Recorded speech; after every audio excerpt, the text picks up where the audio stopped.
Hello, everyone, and welcome to episode 163 of the Citrix session. I'm your host today, Bill Sutton. I have with me Geremy Meyers from Citrix. Jeremy, want to say hello? Well, happy June, Bill. Happy We're almost June. Yeah. halfway through the year. It feels really weird. School's out, the kids are out, Yep. so I'm starting to find new places to work from simply because of all the noise in the other room. Yeah, I guess I'm lucky in that respect that we've got a room over the garage that's kind of on the edge of the house, or over the garage, and they don't really come down here. But my son actually just landed in Fort Lauderdale. He's going to Sea Base, Boy Scout Oh, no kidding. adventure base down in, and I'm going to sell it. I'm going to say it wrong. I've said it wrong every time, but I think it's either Isla La Mirada or Isla Mirada. I'm not sure which one is correct, but it's in the Keys. Let's put it that way. Oh, that's awesome. Yeah. On the exact opposite, we've got some scouts planning for Northern Tier, which I guess is Yep. in the Yep. northern Minnesota. Minnesota. Yeah, Minnesota. So they're doing the canoeing right now and all the things, and it's looks like a lot of fun actually. Yeah, we've got a contingent going to Philmont, I think next year, but he liked to hike, but when he got the hiking merit badge, I think he hiked all he was wanted to He do. hiked himself out. He hiked himself out. He was done. So he really, but he's really always wanted to go to sea base. So they'll be spending 3 days on a sailing vessel out into the I guess the Gulf of Mexico, and fishing and swimming and snorkeling on the reefs and such. And then they'll come back to the base and spend some time doing some more fishing and probably some other water stuff while they stay in the dorms. So it just literally just landed maybe half an hour ago in Fort Lauderdale. So Man, I have questions. I'll take those offline. The biggest one being, especially if you're going to be out in the water for 3 days, is when do you find out if you get the motion sickness or not? Hopefully, you know before you get there. But yeah, yeah. I mean, we know. I think we know because we went on a cruise last year, and a cruise is a lot different than a sailboat, obviously. Mhm. But there was the first day when we left Port Canaveral. The seas were rough, and it was literally rocking back and forth the whole night.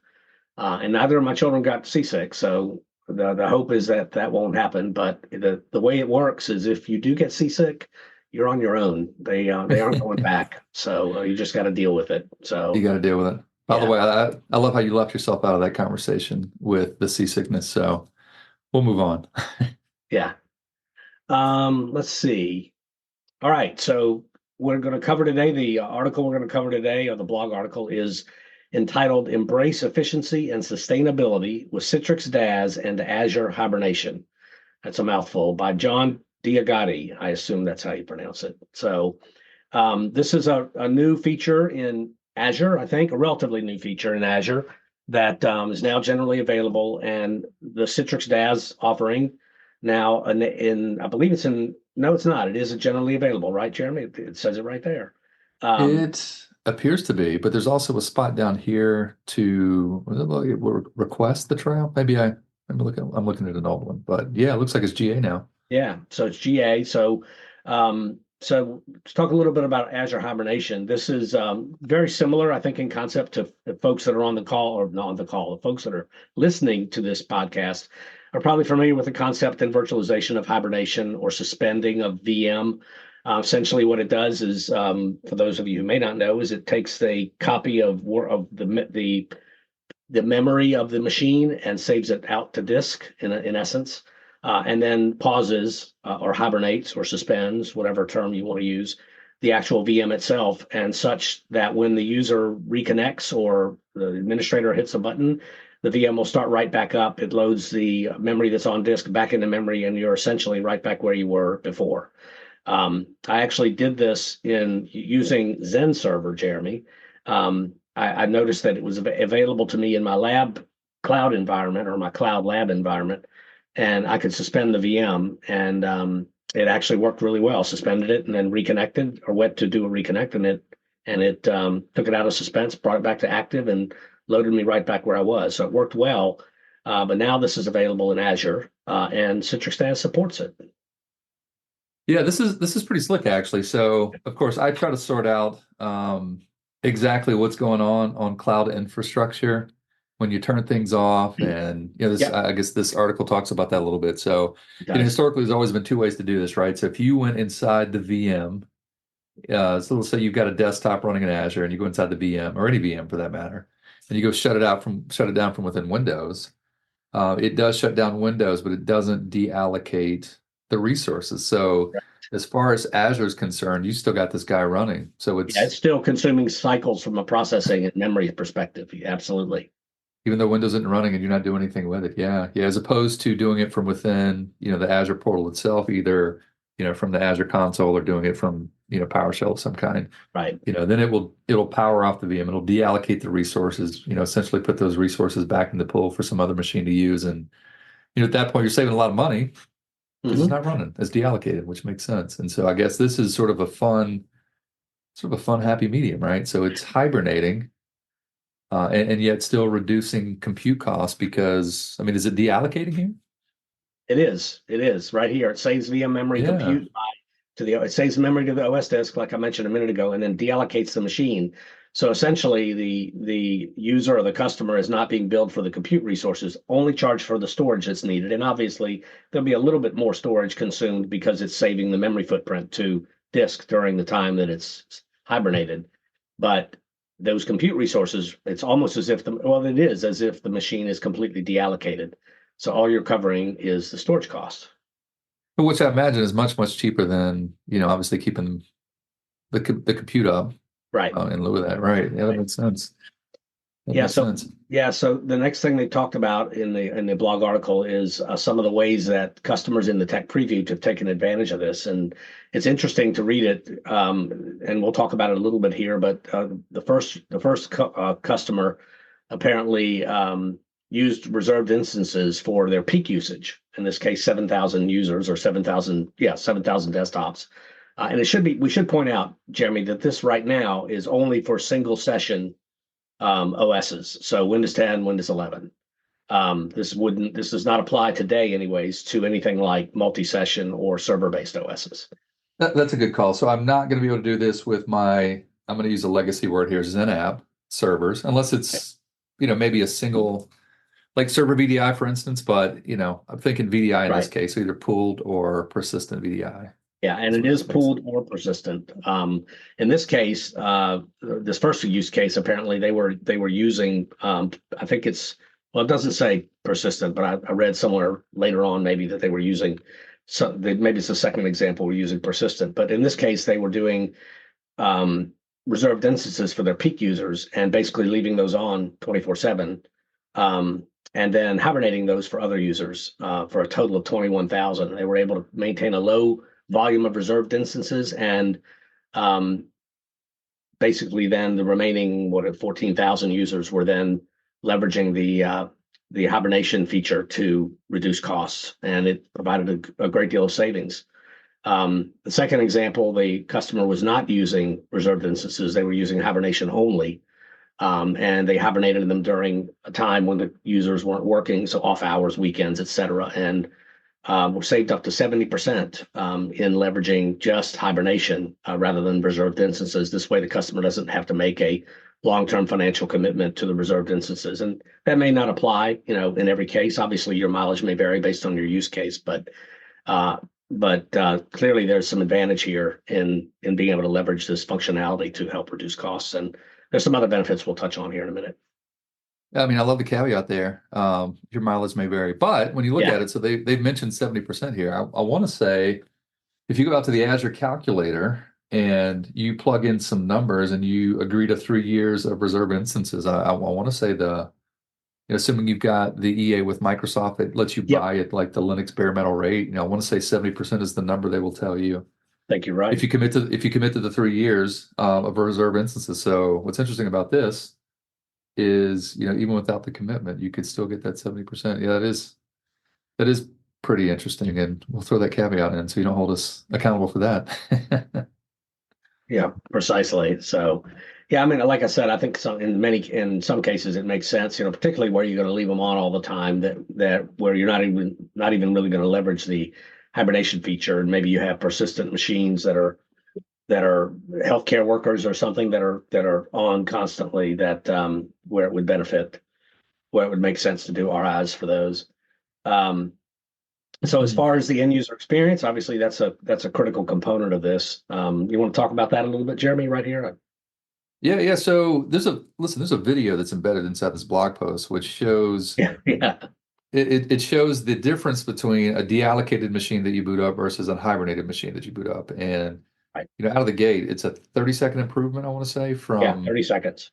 yeah, yeah. So you'll recapture 30 seconds simply just powering the thing on. But when you think about it, um, if it's a powered off machine, then you've got to restart your session, you got to log in for the first time, you've got to start your apps, you've got to get everything just right to kind of, get your day sort of teed up, so to speak. But if it's hibernated, then you're, like you said earlier, I mean, it's like resuming a, disconnected session. You're kind of right where you left off, which is a big deal in terms of, saving money and improving that user experience. Yeah, for sure. So the hibernation or bringing the machine out of hibernation is all transparent to the user. They log into the normal workspace environment, click on the icon for their desktop, and if it's hibernated, it's gonna resume from hibernation. I almost said dehibernated. I'm not sure that's a word, but I think you just um, coined it. I just coined a word: dehibernate the workload, rehydrate the workload. Rehydrate the workload. Yeah. Yep. So it's going to basically be brought out of hibernation into an active state, and then that can take a little bit of time. And in the example they gave here, it was 66 seconds, I think, from the point where the user clicked the icon for the workload, and it actually became available to work in. And to Jeremy's point, with a hibernated workload, you could have applications still running or that were running when you hibernated, that would come right back to where they were before and reconnect to the back end, and you'd be on your merry way. The other example they gave was where you're doing it from a stopped machine, and that took a little bit right around 96 seconds. So you're basically getting 30 seconds back in terms of the startup. But to Jeremy's point, you still are going to have to launch all those applications, open up your documents or websites or whatever, and get back to where you were before. So this back in the day, this was one of the promises of disconnect, reconnect, right? You could disconnect the session and go home and then resume it in the same state as that it was. And we're taking advantage of that feature, but we're actually in Azure hibernating or essentially deallocating the resources. So since you pay for these, by the hour, by doing that, can be a significant cost savings. I also find it interesting that apparently you can, I missed this the first time through, is you could selectively choose which users have this option too. So, Yes, good point.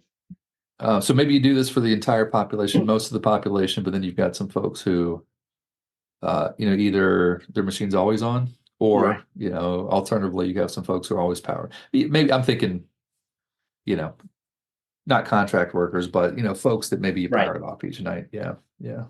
Yeah, I'm thinking a lot of times folks like attorneys, accountants that are in the middle of working on a document, you obviously don't want to save it before you hibernate, but just to be on the safe side in the document simply by leveraging the hibernation feature the next morning or what have you. And one of the challenges we had in the past with the disconnect reconnect, which is still available to you, obviously, where the workload is running on the back end, but this was typically done when you were dealing with an on-premises Right. solution. Um, the challenge with that was a lot of organizations would set timeouts on the workload itself so they could recycle it. And if you were in the middle of something and you didn't reconnect within that time frame, you might end up losing your work, or at least losing where you were. Maybe not losing your work, but losing your place. With hibernation, there's little to no risk of that. I mean, there's always some risk, but it's reduced. Let's put it that way. Yeah, it's very much reduced. Yeah, no, I'm really digging this. Yeah. Now, I did notice one thing, Jeremy. I don't know if you picked up on it, but the video they showed, which is great, shows it from a stopped or a hibernated or stopped state. I think if you were to do this, if you were already running, sitting there waiting for a Hmm. connection, you'd probably get to your desktop equally as fast or faster than a hibernation state, but you've still got all that stuff to do to get back to where you were before with all your applications running, et cetera. So Yep. and the benefits to the organization are significant when it comes to hibernation versus leaving the workloads on. Yep, yep. So there is a link.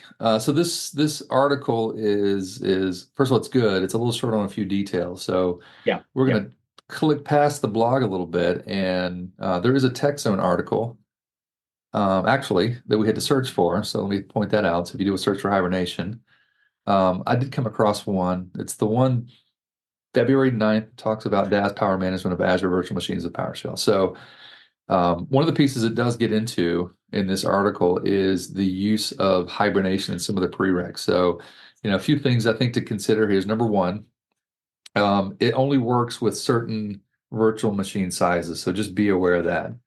And secondly, it's important to know that some of those sizes also include the GPU VMs as well. So there's some NV4s in there, I which I didn't, thought was kind of I interesting. didn't Yeah. catch that. You're right. Yeah, I see that Yeah. now. And when I know when you and I first talked about this article, my question was, is it just Windows 11? As it turns out, it Right. is Windows 11, it's Windows 10, it's Server 2022, 2019. We talked about maybe the Server VDI use Yeah, case. yeah. There's a few Ubuntu editions, some RHEL, some Red Hat, some Linux. It's actually widely available, which is kind of interesting. Yes, for sure. So, great info, Jeremy, to help color in the open areas here. One of the things they talk about, which is important to a lot of folks these days, is ESG, environmental sustainability. Um, um, and this obviously by using hibernation, we're not consuming compute and memory resources, so that helps with energy consumption and carbon footprint and all the other sustainability goals that a lot of companies have. So that's an important thing to consider when you're enabling this feature. Like Jeremy said, the process of enabling the feature is available in the Tech Zone article that you can find, as he mentioned, on the Citrix Tech Zone. Um, there are some specific things that need to be done in order to enable this on the Azure side, and it goes into a lot of detail about how to do that. I imagine, Jeremy, we probably agree here over time, a lot of these steps will be automated or built into the GUI. Right now, I think some of them are a little bit more manual than is typical, but definitely Yeah. beneficial for the potential impact financially.